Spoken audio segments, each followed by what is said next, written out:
Kata Allah, jika ada orang bawa berita membuat kita kefikiran, ya, bahkan membuat kita khawatir, membuat sebagian orang heboh, tapi berita itu nggak jelas, ya, in ja'akum fasiqun binaba'in fatabayyanu. Kamu jangan langsung respon dulu, jangan simpulkan dulu, cek dulu kebenarannya.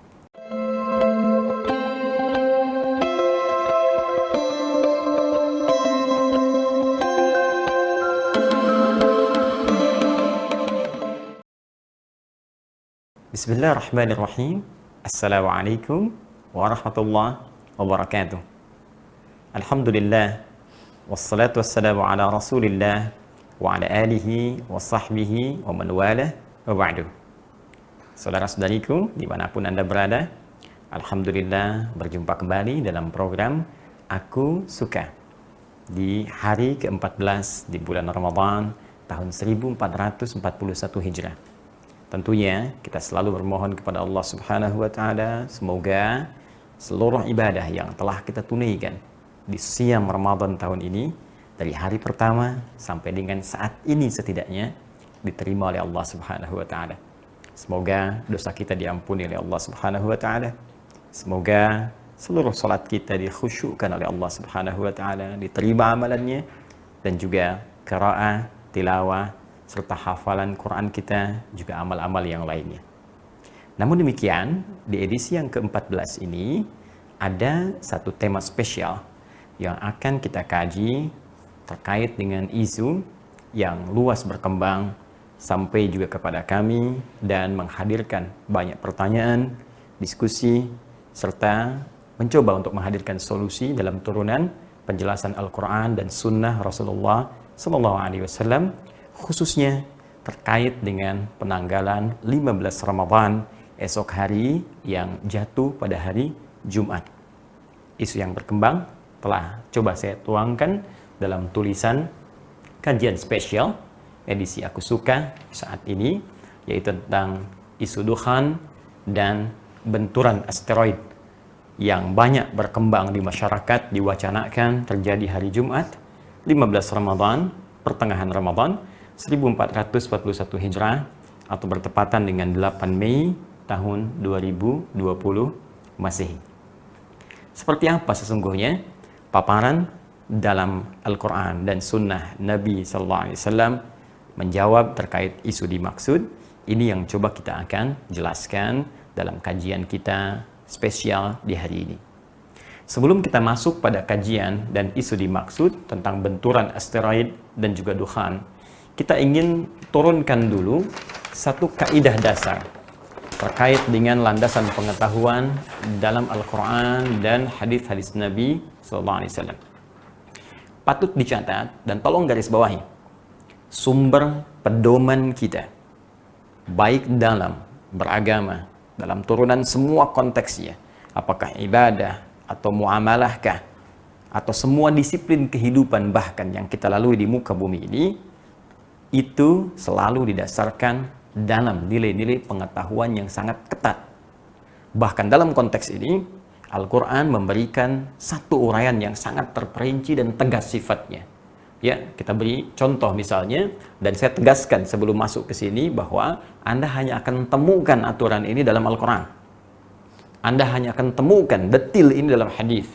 Dan saya bisa katakan, Islam agama yang ketat dalam menilai sesuatu berbasis pengetahuan. Karena itu, orang Islam, jika kita mengaku Muslim, kita harus mengikuti tuntunan Islam. Sumber keislaman kita dalam Al-Quran dan hadis. Sekarang bagaimana Al-Quran memberikan paparan dasar ilmiah, memberikan kaidah pengetahuan yang sangat selektif. Kita lihat pertama Quran surah ke-17 Al-Isra ayat 36. Allah menyampaikan, "Wala taqfu ma laysa laka bihi ilm. Innas sam'a wal basara wal fuada kullu ulaika kana anhu mas'ula." Baik, kata Allah, "Wala taqfu ma laysa laka bihi ilm." Jangan sekali-kali, la-nya sifatnya larangan, hati-hati, ya. Hati-hati. Jangan sekali-kali engkau mengikuti sesuatu. Baik, apakah sifatnya ajakan, atau mengikuti sebuah berita, atau mengikuti satu informasi, ya, atau mengikuti satu himbauan, ma laisa laka bihi ilm, yang kau tak punya dasar pengetahuan, ya. belum ada ilmunya, belum jelas kebenarannya, belum jelas informasinya. Ya, orang yang latah mengikuti sesuatu dengan turunan tadi yang telah saya sebutkan, baik himbauan, informasi, ajakankah, perintahkah, nggak punya dasar ilmunya, inna sam'a wal basara wal fuad. Sungguh sumber pengetahuan yang Allah berikan kepadanya saat ia hidup di dunia itu baik pendengaran. Hati-hati, ini sumber pengetahuan pertama, karena itu bayi bahkan yang baru dilahirkan sumber pengetahuannya pada pendengaran. Mata belum berfungsi maksimal, pendengaran menangkap informasi. Wal basara, dan penglihatan. Ya, kemudian wal fuad, dan akal, ya, untuk menangkap informasinya itu. Kullu ulaika kana anhu mas'ula. Satu saat akan dihisab, ditanya oleh Allah Subhanahu wa taala, kemana akalmu? Ya, kemana matamu? Kemana pendengaranmu? Kemana sumber informasimu? Kenapa enggak kau lacak dulu secara detail informasinya, baru engkau simpulkan langkahmu, apakah engkau akan ikuti, apakah engkau akan diam, kemudian kau bisa respon sesuai dengan akal sehat dan pandangan kebeningan jiwamu. Baik, ini bagian pertama. Jadi dasar di ayat ini, kaidah dasar dalam Islam, seluruh aktivitas itu ya mesti punya dasar ilmu. Nah, ini poinnya. Kaidah kedua, jika terjadi kasus disebutkan di Quran surah ke-49 Al-Hujurat ayat yang ke-6. In ja'akum fasiqun, bahkan dibuka dengan kalimat iman. Ya, Allah sampaikan, ya ayyuhalladzina amanu, hei semua orang-orang yang beriman tanpa kecuali. Karena di sini menggunakan alladzina, disebutkan 1080 kali dalam Al-Quran. Ya, mencakup semua tanpa kecuali. Laki-laki, perempuan, besar, kecil, tua, muda, sepanjang dia punya iman. Bahkan panggilan nidanya ya disusulkan dengan ayyuha, 150 kali disebutkan dalam Al-Quran. Ayyunya menjadi munada, haknya tanbih, menguatkan, mengingatkan. Seakan Allah ingin mengatakan, hei semua pemilik iman, aku tekankan, aku ingatkan. Hati-hati, iman kita dipertaruhkan di sini. Ya, saya ingin berikan dasar kaidah dulu dalam Al-Quran. Jika ada informasi dibuka dengan kalimat panggilan iman, maka informasi yang disebutkan, baik berupa perintah, larangan, atau sekedar informasi yang sifatnya normatif, pemberitahuan berita, maaf sekali lagi, iman kita dipertaruhkan di sini. Ya, contoh, kalimat iman pertama dalam Al-Quran Al-Baqarah ayat 3. Alladzina yu'minuna bil ghaib, iman, wa yuqimunas shalah, beritanya tentang salat. Artinya apa? Ketika Allah menyampaikan perintah menunaikan salat diawali dengan kalimat iman, maka penunaian salat ini menjadi indikator tingkat keimanan kita. Ukuran keimanan kita, dipertaruhkan imannya. Orang yang semangat sholatnya, jangankan fardu, sunnah dikejar, maka ini menunjukkan kuat imannya. Orang yang hanya mencukupkan fardu saja, sunnah nggak pernah diikuti, ini menunjukkan standar imannya. Orang yang abai walaupun hanya dengan yang fardu saja, ini menunjukkan imannya bermasalah. Nah, sekarang ayat ke-6 di surah 49 terkait dengan dasar ilmu dibuka dengan kalimat iman, maka berlaku hukum yang sama yang tadi saya sebutkan. Iman kita di sini dipertaruhkan. Ya ayyuhalladzina amanu, hai semua orang yang beriman. Hati-hati. Ya, in ja'akum fasiqum binaba'in fatabayyanu. Jika satu masa datang berita kepadamu, bukan sekedar berita, naba, berita yang menggoncang. Ya, berita yang membuat kita penasaran. Berita yang bisa bikin kita khawatir. Berita yang bisa bikin kita kefikiran, itu naba namanya. Ya, ada surah An-Naba, ya, karena mengandung berita yang sangat besar di dalamnya dari Allah Subhanahu wa taala. Orang yang membawa berita besar, ya, itu disebut nabi kalau bersumber beritanya dari Allah Subhanahu wa taala untuk pribadinya. Jika disampaikan pada umat disebut dengan rasul. Kata Allah, jika ada orang bawa berita membuat kita kefikiran, ya, bahkan membuat kita khawatir, membuat sebagian orang heboh, tapi berita itu nggak jelas, ya. In ja'akum fasiqun binaba'in fatabayyanu. Kamu jangan langsung respon dulu, jangan simpulkan dulu, cek dulu kebenarannya.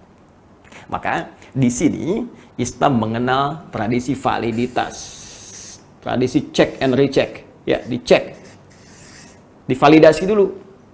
Ya, dan ini yang diturunkan oleh para ulama kita.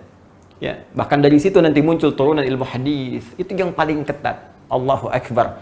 Kalau Anda perhatikan, dari semua disiplin ilmu, turunan yang paling ketat, maka sumber keislaman sangat luar biasa. Silahkan cek. Keterangan Nabi saya dilacak tuh. Ya, mungkin kata-katanya terlihat indah, benar, belum tentu hadisnya benar. Lihat orang-orangnya tersambung nggak ke Nabi. Maka muncul ilmu sanad di sini. Ya, setelah sanadnya diketahui, coba lihat orang-orangnya. Apakah orangnya orang benar, orang bermasalah, orang suka bikin cerita. Maka hadis pun bisa punya kualifikasi. Ada hadis sahih, ya. Kemudian ada hadis dhaif. Dhaifnya dibagi lagi, naik lagi ke atas, naik lagi ke atas. Nanti pertengahannya ada hasan, ada sahih li ghairihi kalau menyatu sesama hasan. Tingkatannya muncul. Untuk apa? Untuk mengimplementasikan turunan dari perintah Al-Quran. Cek. Sehingga semua informasi yang sampai dari sudut pandang agama itu, validitasnya bisa dipertanggungjawabkan. Ya, Al-Quran jelas sumbernya. Hadis jelas sumbernya.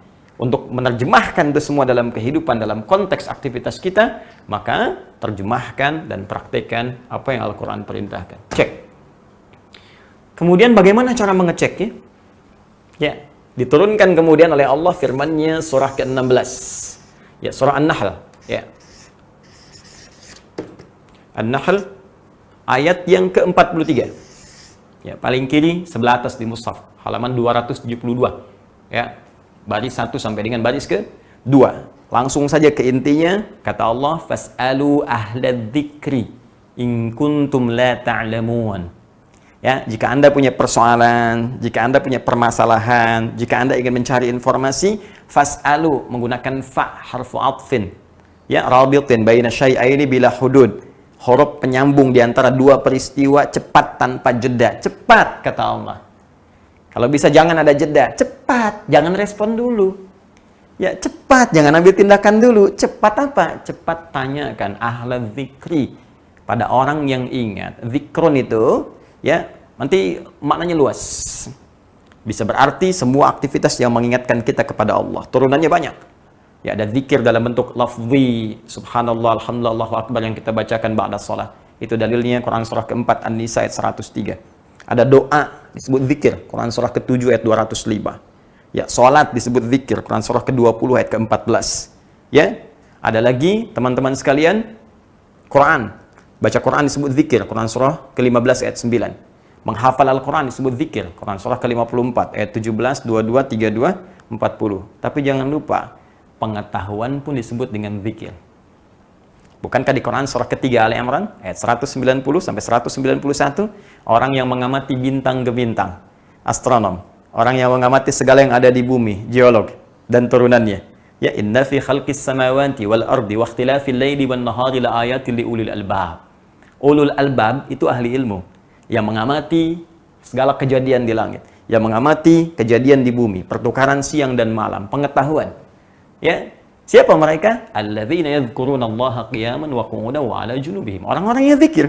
Jadi zikir pun diartikan dengan ilmu. Ya. Jadi kalau kita kemudian, kata Al-Qur'an, mendapat sebuah informasi yang meragukan, ada sebuah isu, ada keterangan apapun yang mengkhawatirkan atau ingin kita respon dan belum tahu informasinya, maka cari orang yang tahu ilmunya. Secara ringkas, pakarnya. Nih, kembalikan ke pakarnya, tanyakan. Ini dia. Makanya digunakan kalimat ahlun. Ahlun itu menunjuk pakar. Ya. Misal saya katakan misalnya ahlul hadis, pakar di bidang hadis. Ya. Ahlul fiqih, pakar di bidang fiqih. Orangnya disebut dengan faqih. Ahlul tafsir, pakar di bidang tafsir. Orangnya disebut dengan mufassir. Itu ahlun namanya. Kata Allah dalam Al-Quran, in kuntum la ta'lamun. Jika engkau memang belum tahu, nggak ngerti, jangan simpulkan sendiri, jangan ambil respon. Ya, kembalikan kepada pakarnya. Sekarang persoalan kita di sini ada dua persoalan. Ya, satu, nah, kita ingin terapkan ini. Ya. Persoalan pertama terkait dengan benturan asteroid. Apakah benar hari Jumat tanggal 15 Ramadan, esok hari, pas pertengahan Ramadan tahun 1441 Hijrah, akan ada asteroid yang menabrak bumi sehingga menghasilkan satu benturan yang dahsyat, yang dari situ persoalan kedua muncul, menyebabkan duhan, ya, yang menghadirkan rentetan peristiwa-peristiwa dan nestapa-nestapa yang mendalam. Dari dua unsur ini kita akan cek terkait dengan apakah benar informasi asteroid akan datang dan menabrak bumi esok hari. Maka untuk mengecek ini, kita kembalikan kepada kaidah Al-Quran, tanyakan kepada pakar di bidangnya, ilmu yang terkait dengan asteroid, ilmu yang terkait dengan benda-benda langit.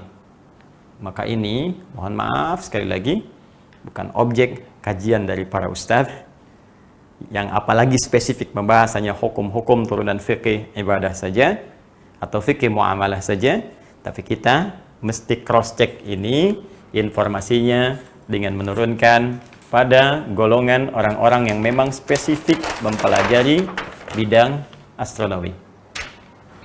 Baik, kita harus lihat di bidang kajian nanti, astronomi, cabangnya nanti ada planetologi, atau ilmu yang terkait dengan planet, atau ilmu keplanetan. Ya, objek bahasan dari sini diantaranya asteroid, ya, atau disebut dengan planetoid atau planet minor, ya istilahnya. Lembaganya kita cek, karena bukan Ustadz Adi Hidayat, bukan UAH yang berwenang di sini.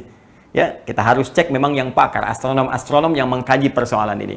Maka kita punya lembaga otoritatif, LAPAN misalnya, ya, Lembaga Penerbangan dan Antariksa Nasional, ya, ada Observatorium Bosca di Bandung, ya. Ada NASA di Amerika dengan bidang khususnya misalnya Xenios, ya. Nah, ini kita coba gali karena saya bukan bidangnya di sini dan ini lembaga otoritatifnya. Sekarang coba kita biasakan buka informasi yang disampaikan oleh LAPAN seperti apa. Demikian Bosca, demikian juga dengan NASA dengan bidang spesifiknya yang membahas tentang persoalan-persoalan antariksa, khususnya benda-benda langit yang terkait erat dengan pendekatannya ke bumi. Yuk, pelan-pelan kita simak informasi dari lembaga-lembaga ini, karena saya khawatir begini, jangan-jangan mereka aja tenang-tenang saja gitu. Mereka yang tahu tentang, mohon maaf, tentang planet-planet, tentang antariksa, mereka santai-santai aja. Jadi sebagai bahan pengetahuan diinfokan, kok kita yang kurang pengetahuan di bidangnya, yang bukan pakar jadi heboh gitu. Ya. Mari kita lihat dulu ya, bismillah. Pelan-pelan. Ya, mohon izin supaya kita belajar bersama. Ini saya telah turunkan keterangannya berdasarkan sumber baik dari LAPAN ataupun juga dari NASA. Saya telah turunkan ini data-datanya dan nanti kita coba turunkan bersama, ya. Asteroid yang diduga besok itu akan mengarah mendekat ke bumi. Ya, ini bahasa yang mungkin paling enak untuk bisa didengar. Mengarah mendekat ke bumi. Ya, jadi bukan konteksnya membentur gitu ya. Membentur apalagi menabrak ya. Nah, ini disebutkan oleh para ahli di LAPAN, Bosca juga NASA. Ini asteroid 2016 HP6 ya. Ya, 2016 HP6 HP6. Ini namanya. Jadi nanti ada banyak asteroid yang diidentifikasi yang bahkan dari sejarah ke belakang pernah juga diurutkan dan untuk memudahkan diberi nama, ya. Misal nanti di tanggal 9 September, 14 September tahun lalu, ya, ada juga kan yang mendekat ke arah bumi. Kemudian nanti di bulan Mei yang 2018, seingat saya juga ada juga. Ini jenisnya sama yang 2018 dengan ini. Nah, ini yang hari Jumat, ya, teman-teman, esok hari yang diidentifikasi mendekat ke bumi. Nah, ini jenisnya. Lalu bagaimana datanya? Ya. Pertama, kecepatan ia itu 5,72 km per detik per second. Ya, per second. Jadi 5,72 km per second. Ya. Baik, pelan-pelan. Yang kedua, waktu ia mendekati bumi, waktu universalnya, ya, universal time-nya, UT, itu ada pada hari Kamis, hari ini, pukul 21.48, tapi universal time, ya.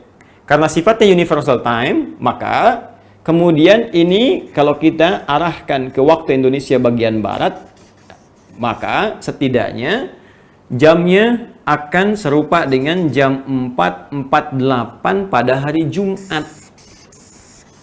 Jumat subuh. Ya, tanggal berapa? 8 Mei 2020, bertepatan dengan 15 Ramadan. Baik.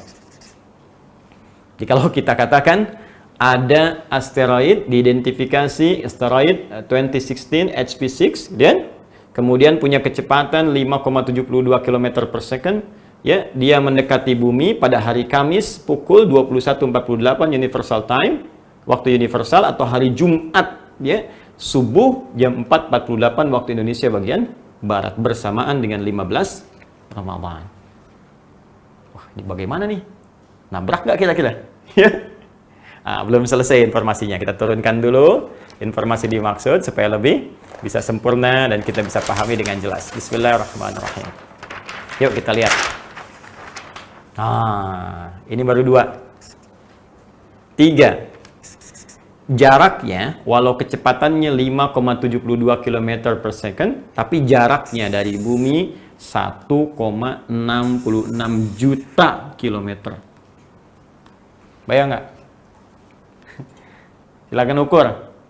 Paling gampang gini, ngukurnya 4,3 kali jarak bumi ke bulan. Jadi Anda bayangkan nggak? Bulan saja yang berotasi ke bumi tuh. Muter. Tandai nanti pasang surut, ya, gelombang yang ada di laut, pasang. Bisa kelihatan putar. Menentukan nanti dalam bulan Hijriah. Apakah 29 hari, 29,5 dibulatkan ke 30 atau ditarik ke 29. Itu kan berdasarkan nanti bulan. Ya, Hijriyah, Qamariyah namanya. Baik, Anda bisa bayangkan bulan saja yang berputar, nggak pernah kita khawatirkan nabrak bumi. Ini ada benda jaraknya 4,3 kali bulan. Ke bumi 4 kali lebih dari bulan. Ya, detilnya 1,66 juta kilometer. Dan Anda jadi heboh gitu. Ya, saya ambil tadi, mohon maaf, di logika sederhana saja. Bulan, ya, setiap hari, malam, alhamdulillah kita bisa amati dalam waktu-waktu yang terang khususnya, punya jarak dengan kita. Dia berotasi ke bumi, ya. Alhamdulillah nggak pernah nabrak bumi, dan kita nggak pernah khawatir. Ada benda sekarang 4 kali jaraknya lebih jauh dibandingkan jarak bulan ke bumi, 4 kali lebih jauh. Ya, dan Anda khawatir benda itu nabrak bumi, kenapa nggak Anda khawatirkan bulan? Yes. Baik, ini data yang disampaikan oleh NASA, dari LAPAN, dari Boska, dan sejenisnya. Baik, yang paling menarik begini. Ini asteroid, ya, 2016 HP6 ini, 2016 HP6, ini pernah juga mendekati bumi, teman-teman. Yang tadi saya sebutkan, 13 Mei ini, bulan Mei, 13 Mei 2018, tepat teman-teman, 2 tahun yang lalu. Jadi sekarang sebetulnya fase dia yang kedua. Ya, mau masuk ke kita itu mendekati ke arah bumi, fase yang kedua. 2 tahun setelah periode 13 Mei. Ya, 2018, sekarang tepat 8 Mei 2020 mau mendekat. Cuma yang paling menarik, waktu 13 Mei itu jaraknya 831.000. 831.000 tepatnya 672 kilometer.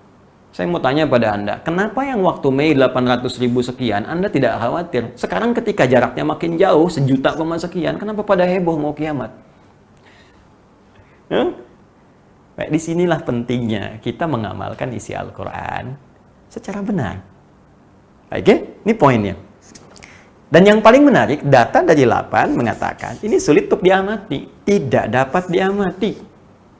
Ya, magnitudonya, besarnya, jaraknya, segala rupanya sulit diamati. Ini tahunya udah lewat saja. Ya, ini keterangan LAPAN, bukan keterangan ahli hidayat. Ya, ini keterangan LAPAN, Boska, kemudian juga dari NASA. Bahkan, nah ini nih, tidak berbahaya. Ya, zero potential hazard. 0. Potensial bahayanya 0. Artinya apa?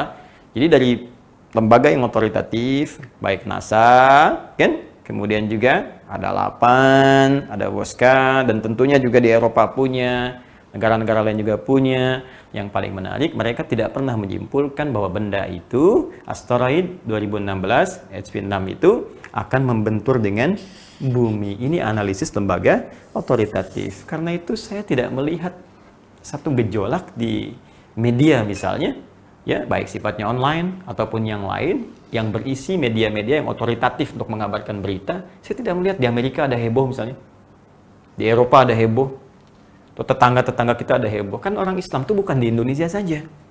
Di Arab banyak orang Islam. Saya sebelum membahas ini, saya coba klik dengan bahasa Arab. Ya, ad-dukhan. Ya, saya katakan ad-dukhan fi muntasaf Ramadan. Ya, dukhan di pertengahan Ramadan. Ya, tahun 2020 Masehinya 1441 Hijriahnya. Nggak ada berita, yang keluar malah hukum rokok. Bagaimana hukum rokok? Dukhan kan dalam bahasa Arab juga asap rokok, ya. Di tadkhin tuh merokok, dukhan tuh rokok. Maka yang keluar malah hukum rokok. Jadi Anda bayangkan gitu, yang orang Arab santai-santai aja. Ya, yang di Eropa santai-santai, di Amerika sampai. Kenapa di Indonesia jadi pada sibuk?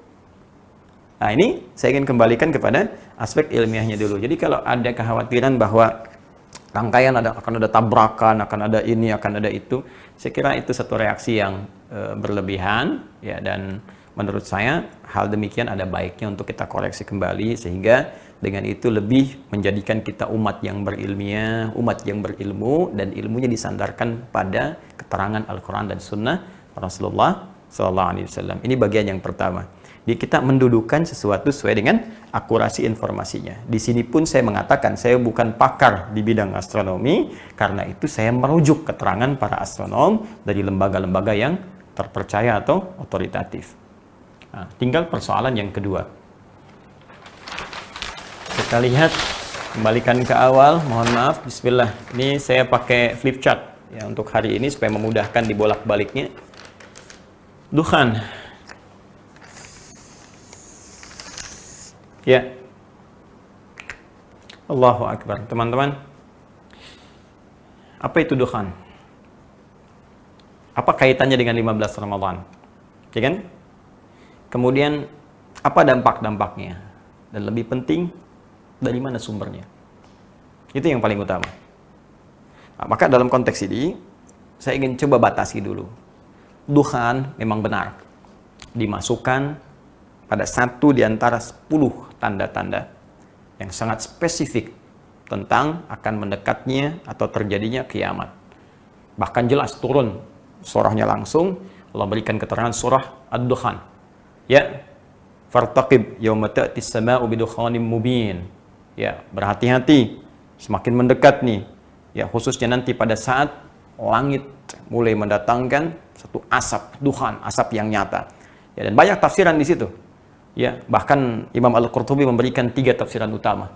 Ya, beliau mengutip keterangan para sahabat, ada yang mengatakan ini dukhan pertanda kiamat akan tiba. Ada tafsiran-tafsiran lain, ada tafsiran-tafsiran berbeda, tapi umumnya kebanyakan sepakat itu adalah asap tanda kiamat, yang asap ini bukan asap yang dihasilkan dari satu fenomena-fenomena di bumi. Ya, tapi memang spesifik turun dari langit. Makanya kalimat Qur'annya, ya, yauma ta'tis sama'u bidukhanim mubin. Pada hari saat langit mendatangkan asap yang menutupi wilayah-wilayah bumi sehingga gelap, padat, sesak, dan seterusnya, dan berlangsung dalam periode yang cukup lama. Tapi saya tidak akan masuk ke situ dulu. Apakah benar ada keterangan yang menyebutkan dukhan ini akan muncul di 15 Ramadan? Ini poinnya. Nah, sejauh ini informasi-informasi yang menyampaikan tentang kejadian 15 Ramadan itu bisa dilacak di satu kitab. Saya sudah cari kitabnya, saya sudah keluarkan langsung kepada intinya supaya mudah untuk bisa kita pahami. Kitabnya namanya Kitabul Fitan. Ini langsung saya print outkan dan langsung keisinya ke dalam supaya saya bisa perkenalkan dengan lebih baik. Ini ya, Kitabul Fitan. Karya Syekh Al-Hafidh Abu Abdullah Nu'aim bin Hammad Al-Marwazi. Ya, jadi Syekh Al-Hafidh Abu Abdullah Nu'aim bin Hammad Al-Marwazi. Ini saya sudah keluarkan dengan tahqiqnya langsung. Ya, dari manuskripnya juga diambil di Britania di Inggris, ya, kemudian oleh muhaqqiq ini yang akan mengeditorialnya, ya, yang akan menganalisis naskahnya, diturunkan kembali sampai kemudian dicek validitasnya dan kaitan-kaitan dengan keaslian naskahnya, sampai juga penulisnya, biografinya, dan sebagainya.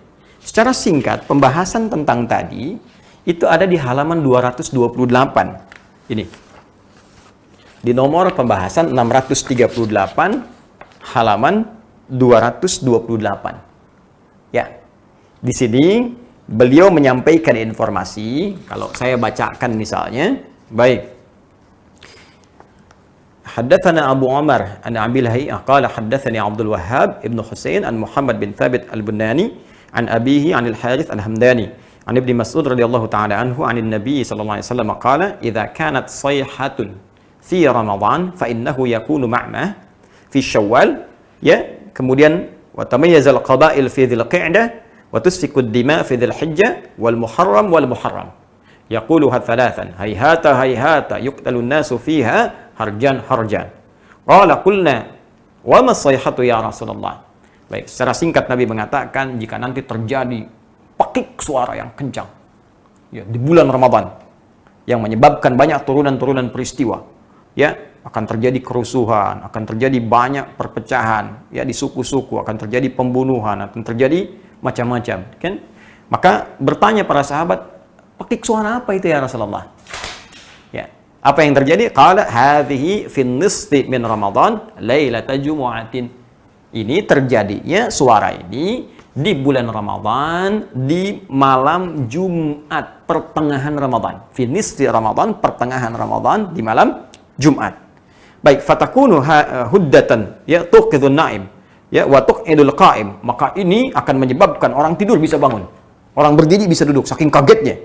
Ya, secara singkat saya ambil keterangan, secara singkatnya panjang sekali sampai ujungnya, sampai solusinya kalau itu tiba bagaimana, ya. Secara singkat disampaikan tanggal 15 Ramadan atau pertengahan Ramadan, kemudian waktunya malam Jumat, akan terjadi pakik suara yang sangat kencang menyebabkan orang semua histeris, kaget, yang berdiri duduk, yang tidur bangun, dan seterusnya, sampai dimintakan kalau fajarnya kemudian tiba langsung kunci pintunya, tutup celak-celaknya, berlindung di balik selimut, kemudian tutup telinga dan baca sebuah kalimat yang diajarkan Nabi sallallahu alaihi wasallam. Apa kalimatnya? Di sini Subhanal Quddus Rabbunal Quddus, ya. Jadi dua kali disebutkan Subhanal Quddus Rabbunal Quddus. Ini referensi yang digunakan, yang kemudian dikait-kaitkan dengan persoalan dukhan. Jadi ada yang membawa konteks dukhan ini ke dalam pekik suara, disambungkan dengan asteroid tadi. Jadi kalau kita ingin lihat runtutannya, jadi skemanya, ya, skema racikan pemikirannya, formulasinya begini. Diprediksi ada asteroid. Asteroid ini akan membentur bumi sehingga menimbulkan pekik suara yang sangat kencang. Dari sini muncul asap disebut dengan dukhan. Ya kan? Itu terjadi untuk bisa melegitimasi ini, dicarilah dalil. Mana dalilnya? Pertengahan Ramadan, pas bersamaan harinya Jumat lagi. Disebutkannya pertengahan Ramadan. Referensi dari mana? Dari sini. Di formulasi pemikiran inilah yang menjadikan isu berkembang. Orang tidak melacak lagi apa kualitas informasi yang disampaikan ini. Validasinya apa? Karena ini disebutkan riwayat, apalagi hadis, maka kepakarannya pun bukan astronom. Ya, jadi jangan kebalik. Jangan astronom bicara hadis, jangan orang-orang hadis yang nggak tahu astronomi bicara astronomi. Mesti ada sinergi di sini. Nah, ini penting saya sampaikan kalimat saya ini secara umum, secara global. Karena kita ini kadang-kadang gini, kalau bicara kesehatan, kita semua ikut ke dokter. Dengar nasihat dokter. Ya, tentang ekonomi kita ikut masalah ekonom. Ya, apa pandangan ekonom begini, kita ikuti. Tapi kalau sudah bincang agama, kayaknya semua jadi pakar gitu. Ini ngasih fatwa, ini yang paling bahaya. Padahal urusan agama itu yang paling kompleks, lebih daripada eksak itu. Ya, ini kompleks sifatnya dan bukan hanya membahas persoalan fisik, tapi metafisik. Bahkan dimensinya bisa lepas daripada dimensi dunia, lebih jauh lagi. Karena itu kita kembalikan analisis ini kepada pakarnya di bidang hadis, yaitu ahli-ahli hadis yang bisa menilai riwayat ini. Yuk kita lihat komentar para ahli hadis. Sebetulnya kalau teman-teman punya kitab ini, itu sebelum masuk ke mukaddimah, begitu dibuka, ini yang tampil pertama di depan, ya, makanya saya coba printkan supaya bisa ketahuan, ya, ini kopinya. Kemudian setelah itu nanti ada tampilan jilid yang pertama, Al-Mujallad Al-Awwal. Ini saya buka. Nah, ini Kitabul Fitan Al-Mujallad Al-Awwal. Ya. Setelah itu, sebelum masuk ke mukaddimah, muncul komentar dulu para ahli hadis, dimunculkan di sini oleh pentahqiqnya mengenai kualitas hadis-hadis yang ditampilkan di buku ini keseluruhan. Bagaimana kualitasnya? Sehingga ini menjadi pesan yang kuat untuk kita. Bagaimana menilai, ya, keterangan informasi yang sampai di buku ini supaya kita tahu, jangan salah baca nantinya. Anda baca hadis-hadis palsu, al-mawdu'at misalnya kan, lalu disimpulkan hadis Nabi ini, padahal buku itu dituliskan untuk memberi info kepada kita, ini hati-hati, ini ada hadis palsu. Ya, jelas sampai di sini. Jadi bukan berarti hadis palsunya harus dimunculkan, tapi untuk diketahui ini hadis palsu. Karena itu, dalam konteks kitab ini pun qalu fil muallif wal muallaf. Komentar ya tentang para pakar, khususnya ahli hadis, fil muallif mengenai pengarang buku ini. Ya, tadi Syekh Abu Abdullah Nu'aim Muhammad Al-Marwazi. Kemudian wal muallaf dan kitab ininya, apa komentar mereka? Saya bacakan. 1. Al-Imam An-Nasa'i. Jelas beliau ahli hadis. Apa komentar beliau? Ya, beliau penulis Sunan An-Nasa'i, ya.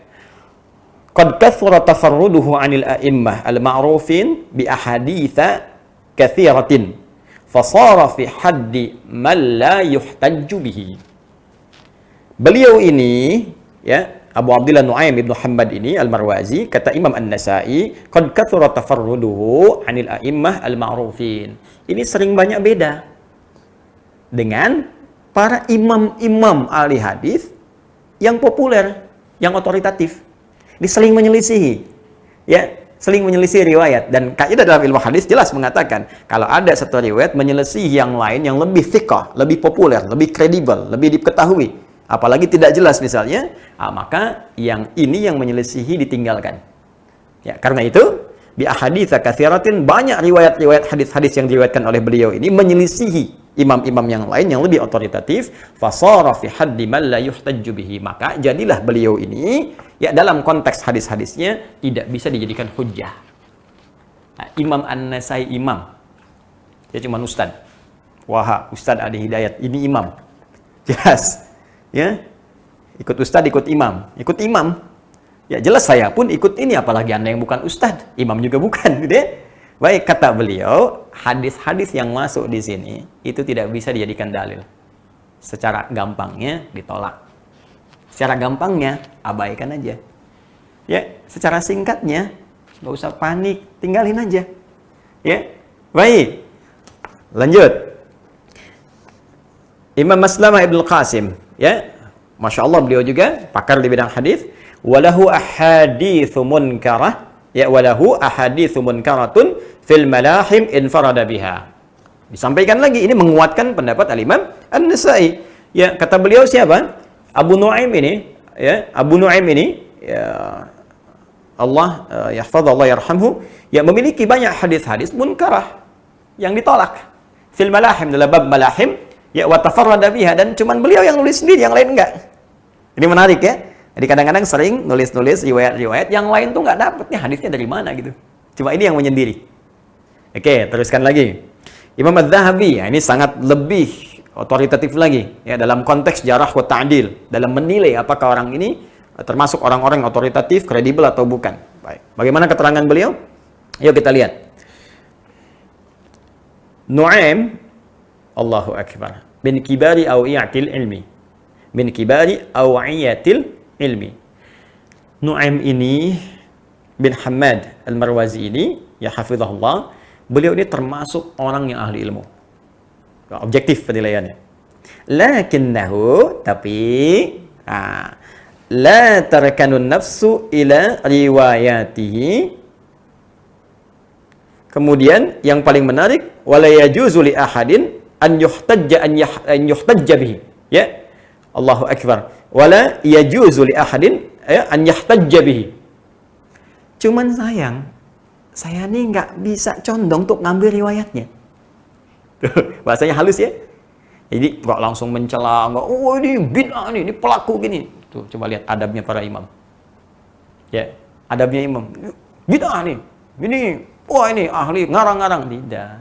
Lembut kalimatnya. Beliau itu ahli ilmu, banyak ilmunya. Cuman hati ini kayaknya nggak condong riwayatnya. Dan bagi teman-teman yang akan mengambil hadisnya, ya, saya nggak merekomendasikan, kata beliau. Tuh bahasanya. Ya, oke. Waqad sannafa kitab al-fitan. Setelah itu beliau mengatakan beliau telah menulis kitab al-fitan. Fa'atta fihi bi'ajaima wa manakira. Maka fa'atta fihi, maka beliau menghadirkan dalam kitab ini yang saya maksudkan tadi, ya bi'ajaiba wa manakira, dengan berita-berita heboh dan hadis-hadis yang diingkari.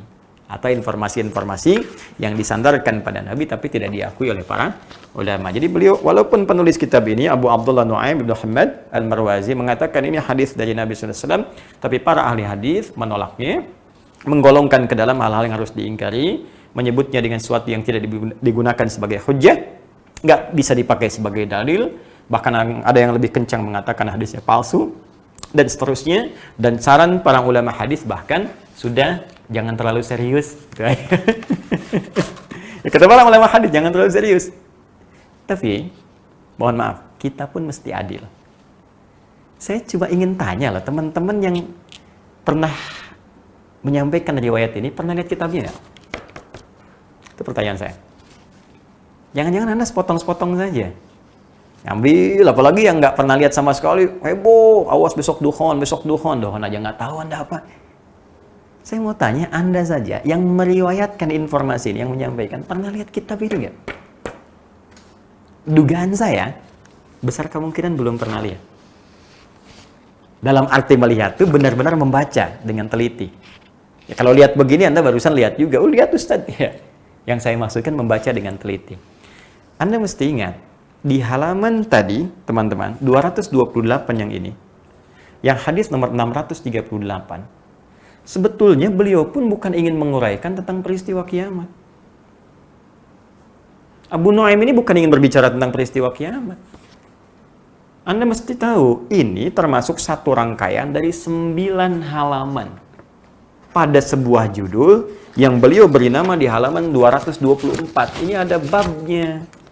Apa babnya? Ma yudhkaru min alamati minas sama, ma yudhkaru. Ya, hal yang akan disebutkan ini min alamati minas sama, termasuk tanda-tanda, ya, fenomena yang dapat nampak di langit, kelihatan dari langit, fiha, ya, finqita'i mulki Banil Abbas. Tanda-tanda itu terkait dengan berakhirnya kekuasaan, ya, dinasti Abbasiyah, Bani Abbas. Jadi sebetulnya ini rangkaian, satu informasi dari rangkaian yang sangat banyak yang bercerita tentang berakhirnya kekhalifahan Bani Abbas itu. Diantaranya pernah terjadi satu pekikan besar yang terjadi pada bulan Ramadan. Dan kalau Anda baca di sini, Anda jelas dari yang bagian pertamanya. Ya, kalau saya mau runtutkan begini, nomor 622, ya, tadi kan 638, ini dari 622 dimulainya. Haddatsana al-Walid ibn Muslim, haddatsana Syekh an Yazid bin Walid Al-Khuza'i an Ka'ab qala alamatun qita'i mulki waladil Abbasi humratun tadhharu fi jawi sama wa hadhihi takunu fi ma bainal 'ashri min Ramadan ila 15. Allahu akbar. Ya, disampaikan bahwa tanda-tanda akan berakhirnya kekuasaan dinasti Abbasiyah itu, ya, dari generasi-generasi Al-Abbas, humratun tadhharu fi jawi sama, ada kemerah-merahan tampak dari langit-langit, ya. Kemudian ini terjadi di antara tahun 10, di antara tanggal 10 sampai 15 di bulan Ramadan. Yang paling menarik, wa wahiyatun fi ma bainal 20 ila rabi wal 20 min Ramadan. Dan ada juga diprediksi antara 20 sampai 24 ini. Jadi ini bukan hanya bicara tentang 15, bicara dari 10, bicara dari 15, bicara dari 20, bicara dari sampai 24. Cuma nanti ini ditambah-tambah dengan cerita-cerita. Bahkan nanti ada juga keterangan terjadi di masa kekhalifahan atau kepemimpinan As-Sufyani yang kedua. Sudah pernah kejadian dulu. Gitu. Jadi ini pun sebetulnya bukan ingin bicara dukhan. Kitab ini bukan bicara tentang kiamat. Jadi tidak relevan. Kalau Anda mengaitkan 3 persoalan tadi, ya mohon maaf, ayat Quran tentang dukhan dibawa ke peristiwa 15 Ramadan karena buku ini, ya. Kemudian dalilnya dibenturkan dengan akan adanya benturan asteroid dari informasi 8. Sekarang saya buktikan sendiri, kita cek bersama, buku yang dijadikan sandaran bukan bercerita tentang itu. Kalau ingin diambil hadisnya, kata para ahli hadis tidak valid. Jadi sudah banyak nih persoalannya. Ya, Syekh Abu Nu'aim bukan berbicara tentang dukhan, 15 Ramadannya persoalan tentang berakhirnya kekhalifahan, ya, Abbasiyah. Kemudian juga yang kedua, riwayat hadis yang diambil di sini tidak valid. Para ulama mengatakan jangan terlalu serius, gak usah diambil. Kemudian informasi dari 8, dari Nasa, dari Boska mengatakan nggak ada benturan itu, dalam arti benda yang disebutkan itu, asteroid 2016 HP6 itu sangat jauh jaraknya. Nah, jadi sekarang Apa yang menyebabkan kita panik? Jangan-jangan bukan persoalan kiamatnya. Jangan-jangan persoalan amal kita. Ini masalah. Kalau orang-orang yang panik dengan satu kejadian besar, ini menandakan ada persoalan iman dalam jiwanya. Sebab kalau orang merasa amalnya baik, sholatnya baik, cukup dia beramal, dia nggak akan khawatir. Kita sibuk dengan kapan kiamat, takut begini, takut begitu. Allah sudah menjawab kok. Jelas disampaikan di Quran surah 33 Al-Ahzab itu, ayat 63. Ya, yas'alunaka 'anis sa'ah. Qul innama 'ilmuha 'indallah. Ya, wa ma yudrika la'alla as-sa'ata takunu qariba. Dari dulu, teman-teman, bukan sekarang aja, dari dulu Allah menyampaikan pada Nabi Muhammad SAW. Mereka banyak bertanya kepadamu tentang kiamat. Kapan kiamat? Kapan gini? Kapan begitu? Apa jawaban Allah? Katakan aja dengan singkat pada mereka. Nggak usah pikir banyak tentang kiamat. Pengetahuan tentang itu hanya Allah yang tahu. Bahkan tegas disampaikan. Dalam Quran surah ke-34. Maaf, Quran surah 31.